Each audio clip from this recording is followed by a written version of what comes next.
Well, hey, welcome everybody to Eric's No Name podcast because we don't have a name for it yet. We were just calling it Taboo. But my name is Eric. I'm the lead pastor of Shoreline Church. This is our podcast. We did start it during our series that was last month called Taboo, where we were looking at things that the church doesn't talk about or maybe shouldn't talk about or people don't want the church to talk about. And we decided to talk about them. And so we did one on politics where I had Mel Ponder, who has been a state representative, county commissioner, as well as a city councilman of Destin, among other things. We had him on, and we're just looking, because there's a big debate right now about should churches be in politics or what's the role of the church. But I decided to have my next guest in, and his name is Kevin Schmidt. Welcome, Kevin. Thank you for having me. And Kevin is a lifelong resident of Destin, as well as a city councilman. And we're not going to get into any controversial topics about politics in the church. What I really wanted to talk to Kevin about, when we were just talking before we started rolling, was I don't know much about him. Of all my guests that I've had so far, which is 5, you're the one that I have the least relationship with or know the least about. So part of it is going to be kind of just discovering who you are and how you got into the city council. In fact, why don't you just go ahead and give us a little background about who Kevin is and maybe kind of go into how you became a city or what prompted you to run for city council and things like that. So like you said, I'm lifelong Destin resident, been here pretty much my whole life. My kids. Is your brother in politics as well? He is. Okay, we'll get to that, but I just remembered that. Go ahead. He is over in Fort Walton. Okay. So I have 3 kids, been here my whole life. My wife and I both home, from here. And, why did I get involved in politics? So you're on the city council. How long have you been? So sorry. How long have you been a councilman? So I'm currently in my 2nd term. Okay. So I completed 4 years, and then I ran for re-election for a 2nd term. So I'm just finishing up my 5th year, first year of my last term, basically. Okay. So I'll have 3 more years, and after 2 terms, I will be done. Do we have term limits? So we have 2 consecutive term limits on the city council, and after that, you would have to sit out for a couple years. Yeah. If you wanted to do it again. Now you mentioned your wife, Natalie. Sure. How long have y'all been married? So Natalie and I have been married since 2009. Okay. So we're about 16 years now. Yep, 16 years. So you have to go backwards and then figure it out. Now I know that she's a native because I remember her daddy's insurance company advertising all the time, which shameless plug, Harris Insurance. That's correct. They saved me tons of money on my house insurance. So if you're looking for some better rates, call Natalie at Harris Insurance. This podcast, by the way, is sponsored by Harris Insurance. Oh man, that's good. That's a good one. Yes. So she is a local as well. Her family's from here for many years. So we met in high school. Fort Walton Beach. Yep, Fort Walton Beach High School. Both graduated there 2005. Wait, she was a cheerleader, right? She was a cheerleader. I was the band nerd. What? She married the band nerd? She did. She was the captain of the cheerleading team, and I was the drum major, Oh, you were the drum major. Yeah, senior year, that's I was different. Drum major. Okay. A little bit different. If you're going to be in the band, be the drum major. That's right. So we met, maybe 8th or 9th grade, and then high school sweethearts, and got married shortly after college. So that's cool. And had 3 kids. Have 3 kids, Harper, Harrison, and Hattie. They're all around here. Nice. Mm-hmm. And you went to Alabama? Went to Alabama for a short time. I thought you were a Florida. Why would you do that? You're a Florida native. So music took me there first. My family's from Birmingham area most of their life. My mom and dad and their families. So Tuscaloosa had some aunts and uncles living over there. Music scholarship to go to Alabama. Stayed there for a couple of years and then finished back here at home, West Florida. That's very cool. Mm-hmm. So, being in the city councilman, often people don't really consider themselves politicians because they see a need in a city and they go, "Oh, I want to help," but they don't really consider themselves politicians. But your brother is also was a city councilman. He was running for school board this year. I remember that. So, would you call yourself a politician, or would you just call yourself? What would you call yourself? I don't like to call myself a politician. I don't like that term.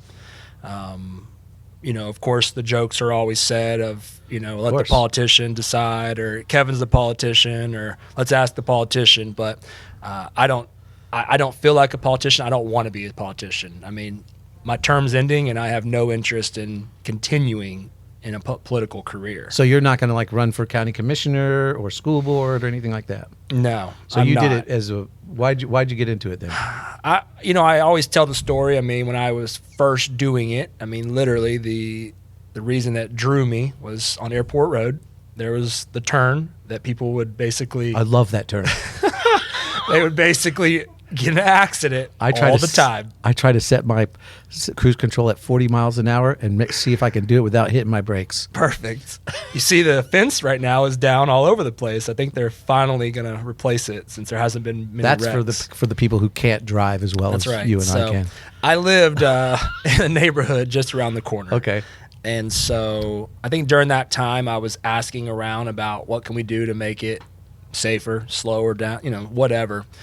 And just like probably still now, I mean, there's the answers that you were given are just, well, that's a state road, or Yeah. I don't know if we can do anything, this and that. And I just hated just the, red tape, lackadaisical attitude, laziness, whatever you want to call it. And I didn't like that. And so I wanted to figure out how to possibly do it. Yeah. And so that led me to serving on my first committee in the city.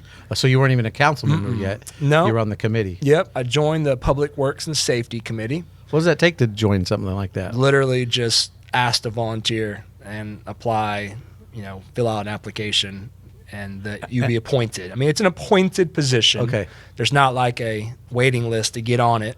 So is there people that are the favorites of city council people to be on these commissions? Like, I want to get this person on there because they'll... There are a handful of people in the city that are very engaged and actively involved in city things. Yes. And so they love to be on these committees for sure. Recent times, I'm not a big committee person because of the way that they are developed and led. I don't think it's beneficial to the city right now. But you can be on one if you want to apply, and then each council member appoints you basically. So you got on the committee for Public Works and Safety Committee, and then addressed the issue with Airport Road. I started to work on that issue, and it took maybe a couple years of constantly trying to figure out a solution. Yeah. I think the resolve finally happened when they put a asphalt down to slow people down. Yeah. State had to, a state grant or something. And they lowered the speed limit because it was 35. Well, that was recently during one of my years here as a council member. So that was. Was that to allow golf carts on the road, or was that? So golf carts were already allowed. Because it's 35, over 35. That Right, they can't go. that's right. Yeah. So it was just to slow people down a little bit. Safety is usually one of the hottest topics amongst people in the community of how to make the streets safer and slow people down. Yeah. So is one of your hot topics speed bumps? Because there sure are a lot of them now. There are. I would love to put speed bump stop signs in a lot of places in the city to slow people down. And and it does annoy people, the one on Spring. I think you said you used to live off Spring. Yeah, Spring Lake. That one, when we put that one in a year or two ago, I mean, you would have thought the world was ending. Yeah.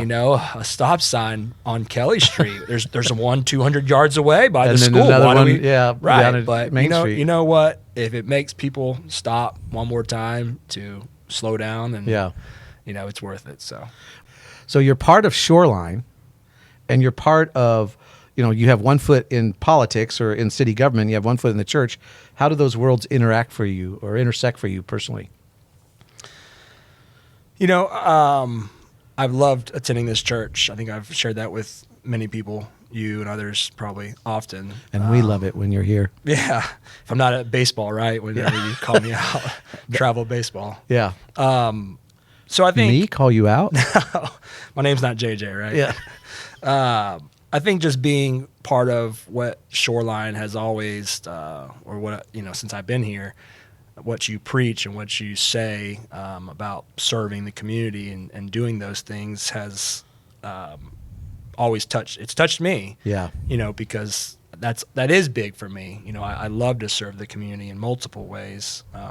So I think just the constant reminder about the leadership, leadership in general is about, your stewardship and not your status. That's right. Right. And so y'all are always here just sharing about giving back and doing things with no strings attached and just everything that you do in the community and serving. It's just a constant reminder for me for what I do of trying to lead in a similar way. I can see that. I can tell. Well, it's obvious from your Facebook posts. You are a unique politician. In your Facebook posts, you're very interested in people and how you can serve them and their opinions on things as city government. But you're also about serving your community. So I think that's why it's evident in your life. In fact, you brought up baseball. What's your role with the Destin Little League? So I'm currently the president of the Destin Little League. It's been around since you were a kid playing. Yeah, I played in it. I played for American Legion, nonprofit organization. So there's a board of us that help organize and do the logistics of it. And so for my third year now, I'm leading the league as the president to help do good things for the community for baseball and softball. So which is harder, the city council or being the president of the Destin Little League? Because I bet you get opinions in both areas. It's funny. Last night at the softball game, because I had a meeting at the same time and I was having to leave, and I actually said that I would rather be at the park than at the meeting. So they both have their tough moments. Yeah. But city council is definitely, I think, a harder position. So obviously I've watched it just even before you. In fact, I remember somebody saying they weren't running for city council because they lost too many friends. Have you seen this where people are, aggravated with you or criticize you? Have you lost friends or relationships because of your role in city council, because of decisions that are made? Thankfully, I would say no. I think I've been pretty fortunate the past 5 years to not have the major headline decision-making things. No investigations from the state? No investigations, no big monster developments, no things that potentially would impact people's jobs, really. So I don't think I've had that issue. I do own my own business, but I don't have a lot of walk-in customers or things like that could be impacted by it. So it hasn't really impacted me. I'm a relational person, I believe. I like to be friends with everybody. I try to be. So I don't think that's impacted me, but there might be others that maybe are straying away from me for some reason or another, but it's nothing that's been brought to my attention or anything. That's for me. That's what I'm kind of the same way. I want people to understand me. I want to be. I wouldn't call it a people pleaser, but you don't want anybody to be unhappy with you. So city politics, I don't think people realize how it doesn't matter. It seems like no matter what decisions you come up with, there's going to be somebody that doesn't like it, doesn't think it's great. Yeah. Well, when we make a decision, you're going to potentially piss off 50% of people. Yeah. With the answer. The troubling times right now, and maybe in years past or whatever, is that I don't think most people know the decisions that we make usually. Yeah. So they just driving down the road one day and there's a speed bump. Right. And they're like, how'd that happen? Where'd these come from? Right. So did we vote on this? That's right. So most people then get pissed off with you later on down the line, and I don't like that, but it's unfortunate. So how have you learned to handle disagreement? Obviously, you've 2 terms, 5 years.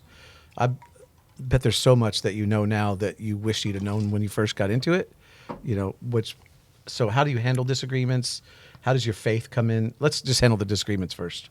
Obviously, I'm not a good podcaster. Dang it. You're doing a great job. Thank you. Disagreement. I don't know if you were asking the question in the council perspective and the just walking down the grocery I'd love to hear store. both. I don't hear much about how the council members interact because you guys aren't really allowed to talk about issues. That's right. Outside the chamber. That's correct. So there's sunshine law, yeah, and you can only discuss things inside a council meeting or a meeting under sunshine. So disagreement, for me, I believe I feel like more often than not, I am on the side of disagreement with others up there. But I guess disagreement might not be the right word, more than frustration sometimes, I guess. I've been this past few months really trying to remind myself of be quick to listen and slow to speak. Yeah.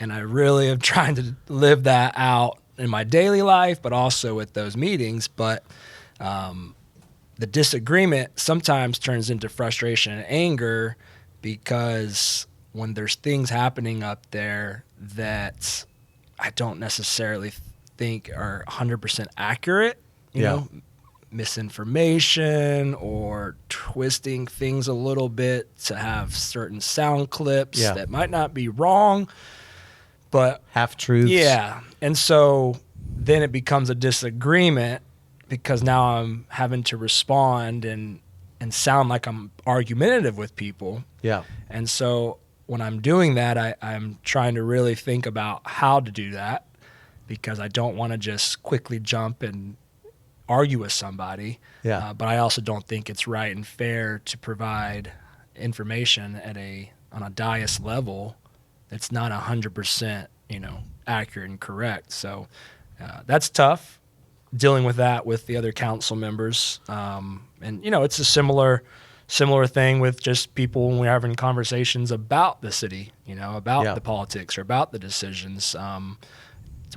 We don't just agree all the time with our neighbors and the people in the store, but I've learned to just listen and take it in, and I usually just invite them to the next meeting, or to email us. What percentage of people take you up on that and actually go to the meeting? I would probably say less than 10%. Most of the time, it's usually with an issue that concerns them, but there's very few that attend on a regular basis. Very few. So the disagreement, when it's presented, I usually will ask them to please, come and talk about things more often, so that way we can be on the same page. Has the quick to listen, slow to anger, has it helped? Because I see it. When I consciously practice it, I see a difference in how people respond. Yeah, it's definitely helped. I think it's helped the other person shut up quicker. Yeah. I mean, I should say shut up quicker, but I'm not listening to you. I just want you to shut up, so I'm letting you go. Right. I mean, when I'm just listening, I mean, it kind of works sometimes when they're waiting for you to respond in a certain way. And I mean, that's definitely helped in my conversations with anybody, really. And it makes them feel like their voice is being heard. Right. I'm just making you feel like your voice is being heard. We're not going to take your suggestions, but I want you to feel like it. I have had people share through others that Kevin listens, or Kevin hears us, or Kevin is, taking things in. And so when I'm given that feedback from others, I mean, it's important to me to hear that people are recognizing that I'm literally trying to take it all in to help whatever the decision is I'm about to have to make at a local little league, in the church, or wherever. Yeah. Well, I just want to say too, because I know I will hit your ear all the time. You come to one of my breakfasts on Tuesdays, so I get your ear and I'll say, why is the city doing that? Why is the city do that? But I do want to say right up front that I have a lot of respect for you. That's why I wanted to have you on, because I really respect how you do it. I don't think I've seen many city councilmen or county commissioners do what you do on Facebook to get people's opinions about issues coming up. Because even there, it sounds like you really care. You're not just doing it for your own interests or for what works for you, but it seems like you really care about doing that. So I do want to say thanks for being that person. But I do want to add, I want to move more into your faith. Okay. So how has your faith and well, first of all, let me just ask you this. Tell me about your relationship with Jesus and your faith. I know that your family is pretty much, I know your parents. Yeah. They're Christians. I don't know your brother very well. So did you grow up in a Christian home, and how do you think that's affected the way you look at politics? I definitely grew up in a Christian home. I mean, it's been my entire life. It's been from probably day one. So I've been fortunate, I guess you could say. Good on your parents. Right. Good on my parents. What we talk about this morning about growing them. Yeah. Lead them in their certain Train direction. them up in the way they should go. Train them up. Proverbs That's 22. Right. Yeah. So yeah, that's been my whole life. I think that's a good thing, and it's also been rocky at times as well. I've been in many churches. I've jumped church to church with family. Of course, where the family goes, you go. So my Christian faith has always been here. I think like most Christians or a lot of Christians, I have dark times and good times and bad times and highs and lows. But thankfully, I've always, I believe, pulled through to come back in the right direction or be led back to the right path. Yeah. So I could always do better, as I think most of us could. Yeah. My faith is important to me. I could always, what I've been striving for since even being here for a couple of years is to lead that example, to share that faith more often and not be afraid to with others. And hearing y'all and being at this church, as I don't do it still enough, but it's always on my mind to try to go that direction. So with the assassination of Charlie Kirk, a lot of people are saying, hey, I need to be a little bit stronger and more bolder. And we live in a pretty conservative area, but our culture, and I don't mean our culture in Destin, but the culture in the United States in general, there's a lot of people that have the erroneous thoughts of politics and Christianity doesn't separate from church and state. Right. Politics doesn't belong in Christianity, and it seems that whenever a politician is openly vocal about their faith, they're usually attacked. Yeah. Nationally, not so much. But my question is, how do you walk that line of bringing your faith into politics or into the decisions that you have to make as city council, and because you can't just get up there and go, well, the Bible says, but there are principles in the Bible, like we're in Proverbs. We're looking at the book of Proverbs, and there's tons of wisdom that you can use for every day, including politics. Yeah. So is that a challenge for you, or you just kind of make your decisions or use your arguments based off just who you are in Christ? So I would say, in preparing for this, podcast today, this talk. This is your first podcast? I think so. So, in preparing for it, reading through the questions and just trying to understand what we're going to possibly talk about, it definitely has challenged me to realize I should even be doing that more. Yeah. With the opportunities that are presented, to me. I should be using the opportunities that I have whenever I can at those council meetings to, publicly state different things or whatever. I have not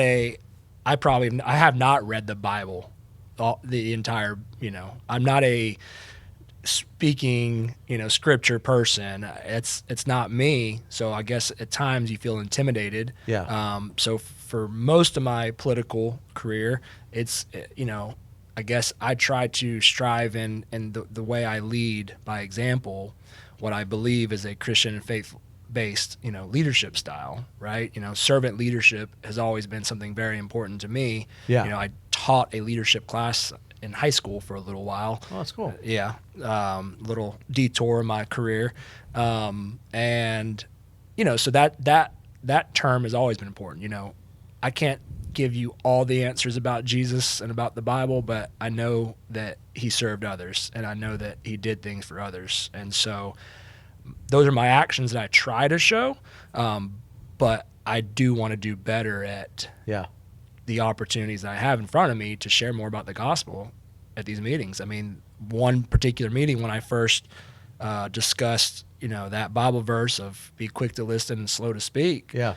I got 3 texts and calls the next day from different staff members thanking me for what I said. Wow, that's cool. And wasn't trying to get that, but it just was. It was neat that people were impacted with just literally one little sentence that I said in a meeting. So does that challenge you then? I mean, obviously, when you described your relationship with God, and you grew up going to church, your family was, because that's a lot. We call them cultural Christians, especially in the South, is very prevalent.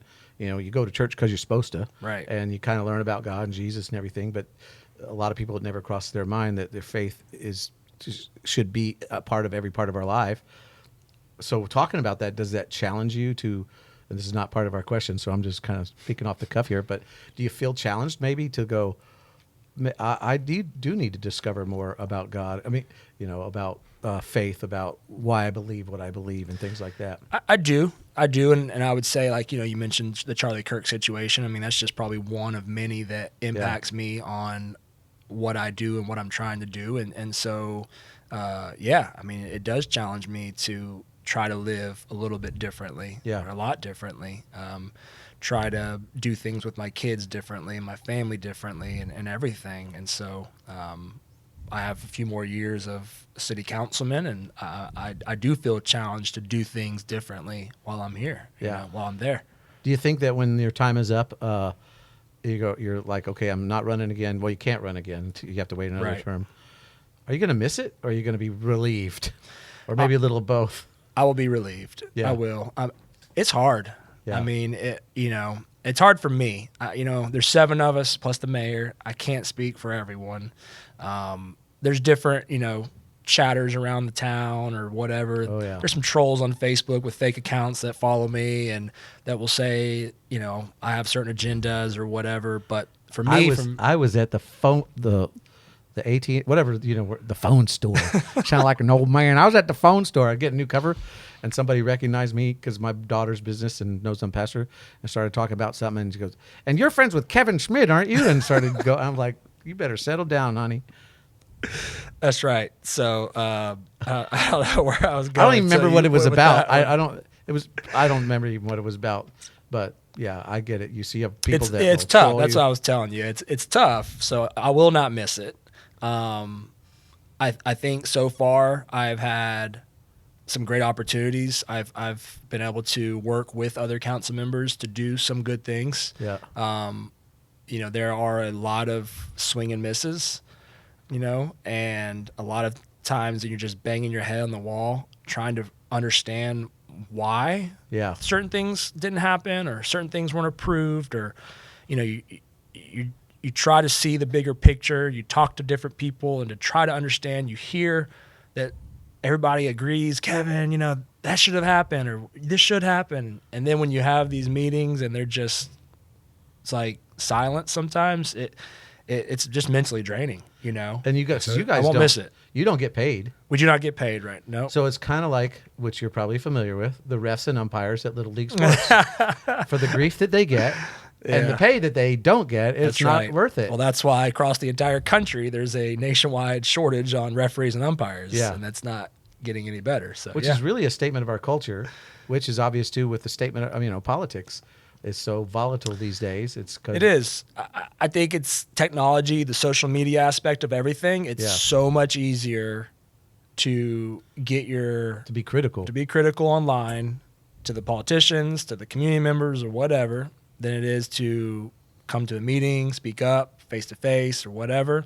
It's so much easier to sit in the stands and be critical of the umpire that's out there because the mom or dad swears they know everything better than the umpire. Yeah. It's easier just to sit there. So these questions are just guidelines to help you, but I like really this. So I'm not even going to, this question isn't on here, but at least if you could tell people like what would help as far as, obviously you get a lot of criticism. What is it that you want people to know that they could do to be of more help in the political or especially local politics, local issues, instead of being trolls or criticizing, besides just, well, run for office and fix it yourself. But what are ways that people can be more recognize, not just involved, but how they can help with city issues? Well, you did have something on there as well about I did? Corruption and, people about giving up on politics. They think it's all corrupt and all that. Oh, yeah, because people think that you guys make money on the side by allowing developments to happen. They're like, oh, they're just lining their pockets. I'm sure you've never heard that before. I don't have any money being given to me, no, I so know, but it's not there. And I don't think most people do. Most people don't, but what can people do to help? This morning, I was speaking to somebody and I'm trying to encourage others to get involved, right? Yeah. But even this morning, I'm letting the negativity and letting Satan, get to me of Satan. I'm almost discouraging people to get involved because it's all, and I don't want to do that, and so I'm trying to change my attitude towards a lot of things. But so, the biggest way is to be engaged, be engaged in what's going on, and you'll get the same excuses, or what do I say, excuses, BS, whatever, of I'm just so busy, and everybody's busy, we're all busy. But things are going to happen around you in the towns you live in, with or without you. Yeah. And so if you really have a true, care for what's going on around you, then be engaged, ask questions, just talk to people. If you think about it, the original plans for the founding fathers was politics were not supposed to be a career, that people were supposed to serve and then go back home to their farms or to their jobs or their work and stuff. And so really being a city councilman is probably the more pure form of politics that there is, the way it should be. But yeah. It is. People have said, Eric, you should run for city council. I'm like, I've been a pastor for 37 years.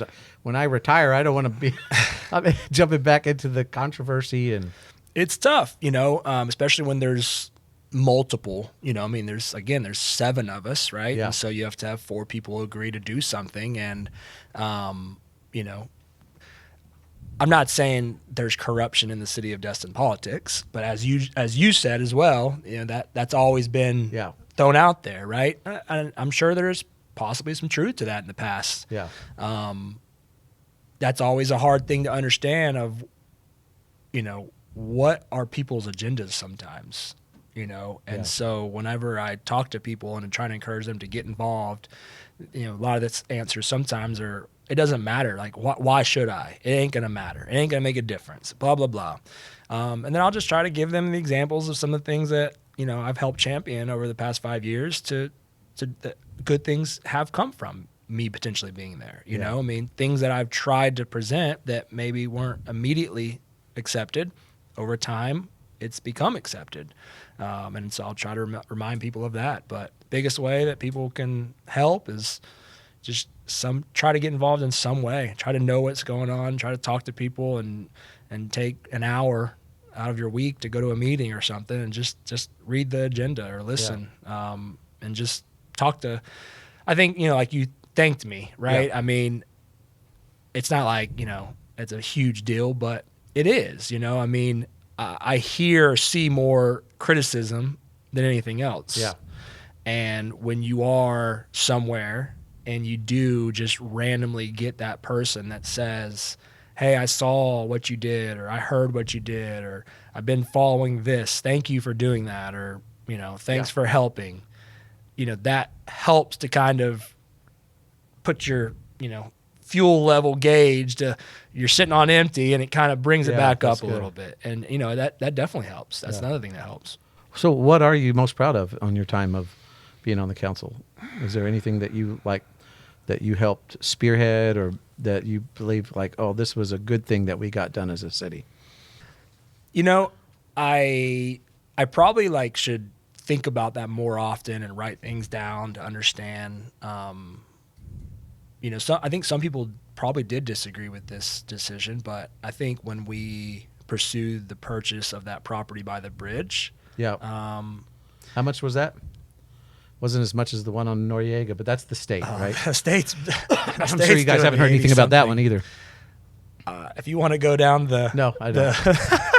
We could have some good discussion on that. So, but you felt that was in good interest of the I did. city? I thought that was a big deal. And sure, we might have paid more than what we should have or could have, or no developer was ever going to do it because he can only build 6 stories high. Well, that's what you can only build today. That could change in 2 years. Every 2 years, that could change, right? So, I felt that was a very good one, and I had some people in the community help bring up ideas and diagrams and what it could be, and I was passionate about that. So me and others on the council definitely, I think we all eventually 7-0 voted for it, but I think it took some convincing. That was a good one.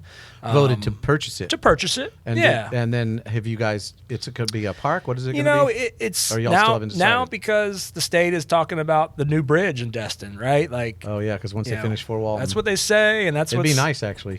So that's going to happen. The planning stages are there. So now it's kind of like, well, how much of that area are they going to need? So we're kind of waiting. So I think we do want to figure out how people can use it right now, but I don't think we're going to put a lot of money into it to do something big, but we have it now. And I think that's huge right there.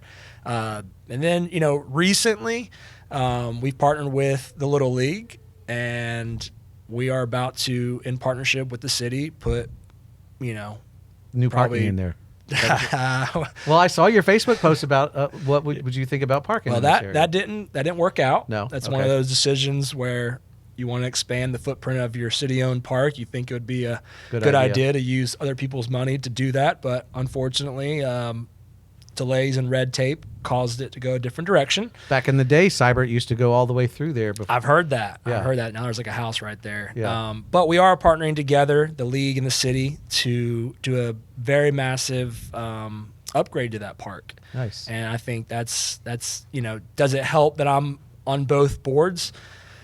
I think it does. I've had to recuse myself from voting on certain things, so we've definitely done it the right way. But by working with the council and by working with the Little League, I mean the Little League and their donors are probably going to put nearly $200,000 worth of upgrades into a city-owned park, and the city's as well going to be putting in some stuff. So I mean, it's going to be a beautiful park this coming spring for the whole city to use. So I'm very excited about that one too. Yeah. And there's a lot of other little ones probably here and there in between, It's amazing, the baseball community here in this community, because when I talk to people from other cities, they're like, Destin isn't, they don't picture Destin as a baseball city, but growing up here, that was the only sport that was available. We didn't have football, Little League football. We didn't have just Little League baseball, and that was it.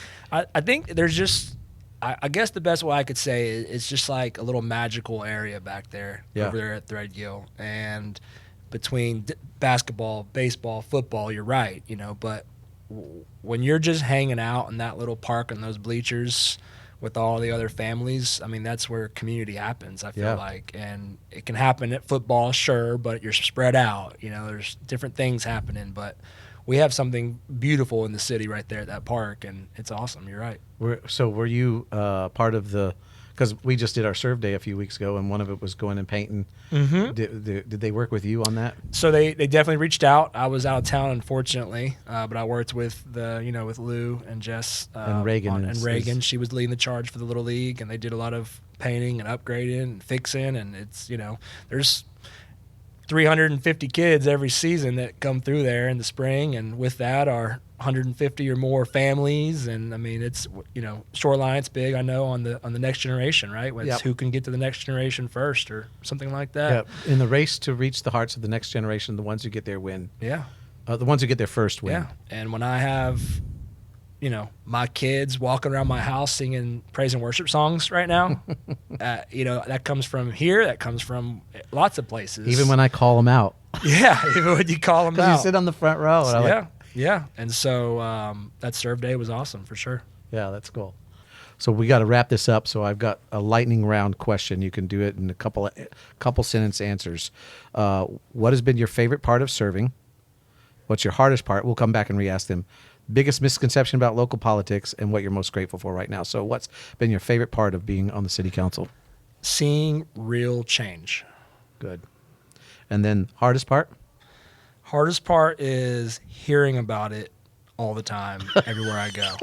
And I'm trying not to do that to you like I did to Mel. And that's why I told you at our breakfast months ago, I was like, I'm praying for you. Because I actually think about you as in Proverbs, which we're going to get to because we're in a study of the book of Proverbs right now. We're going to get to, but he talks about the city leaders meeting at the city gates, the leaders of the city, and that's how I consider you. I consider you one of our city leaders. And I know the pressure. That's why I've been praying for you. I just want you to know Thank you. I really appreciate what you're doing. Yeah. And I'm going to promise myself I wasn't going to cry. And go back. I mean, I say hearing about it all the time is the worst. there's two different things of hearing about it. Yeah. There's hearing the nagger, just people that are nagging about stuff, and there's people that ask questions and want to be engaged and want to help. That's, I like to hear that. Yes, and I think the worst is the worst that I would think would be the misunderstanding where someone says something that's not true, but you have no way because it's on social media or whatever it is. And you're like, you don't have the whole truth, and you're wrong. Right. All right, so we did the favorite part of serving, hardest part. What's the biggest misconception that you've run across about local politics? For our local politics, I would say two things: that it's all drama, and that we have 5-hour meetings all the time. Yeah. That it's not 5-hour meetings. It's not always drama. I would say it's more sometimes just about fixing stupidity and everyday problems. That the government created. The people Sometimes before it us, is. Yeah, right? yeah. Definitely. But, for those that, because you talked about getting involved, it's also on TV. You can watch it online, right? You can. So that YouTube. people, they can be involved and know what's going on without having to go down there right. personally. That's right. So it's on YouTube. Is it live? It's live. Yep. You can watch it live. It's on Facebook, of course. They published an agenda. I would say, go check out the agenda, read through it pretty quickly, and something pops up. I do hear people all the time, people that have been in the city for a long time, that they still say that, hey, yeah, I'm looking at the agenda every time, and if I see something, I'll let you know. But so yeah. All right. Before we ask the last one about what you're most grateful for right now, give us some dirt on Bobby Wagner. Bobby Wagner is amazing. I love him. He's a great guy. I know he is. I was a volunteer at the high school when he was a student, and he brings energy and some great things to the city. Make sure he watches this. Yeah. I'll make sure I tag him. Tag him on Facebook. He loves Facebook. Yeah. It's sad that there's and with politics, right? There's people that want to shut him up. There's people that want to shut a lot of us up for trying to do good things. Yeah. So that's unfortunate. What are you most grateful for right now? And it doesn't have to be political. It could be your family. It could be whatever. So I said that I'm most grateful for my faith and the opportunities that my faith, gives me to be, wake up every day, be refreshed and renewed, and know that my sins are forgiven, and that the mistakes that I make almost every day I'm not perfect, but I can try and get there the next step and do better. So my faith, I'm grateful for my family, of course, my direct family, in-laws, everybody, and and the people in Destin, really. I mean, I love this town. I love this community. So do I. It's, as a child, I loved it. And as an adult, I love it. And I love going around the streets and seeing people at the stores. I mean, I can't go to a restaurant. My daughter hates it, because everybody says, hey, and sees you. That was even before I was a politician. So, I just love the people. So I'm grateful for the people in Destin and the people that also love it here and that want to make it a better place. Yeah. I grew up here too. Yeah. And when I couldn't wait to get out of here because it was such a small town. But then after I started having kids, one of the reasons why we came back, we were like, Destin would be a great place to raise your children. It is a good place to raise children. And isn't that kind of part of, what's Destin's mission? Something about a quality of life? What's on their truck? Do you know it? I don't know it. Yeah. I don't know it. It's a good quality of life, though. Yeah. I really do appreciate you being on here. I love getting to know you, man. I mean, I know we talk at breakfast every week, but there's other guys there. But it was cool just to hear some of your conversation. And so thanks for tuning in. Hit like, subscribe, all that other stuff you're supposed to do. And we will be back again with another. Thanks, Kevin, for being on here. And we'll see you next time on our No Name podcast.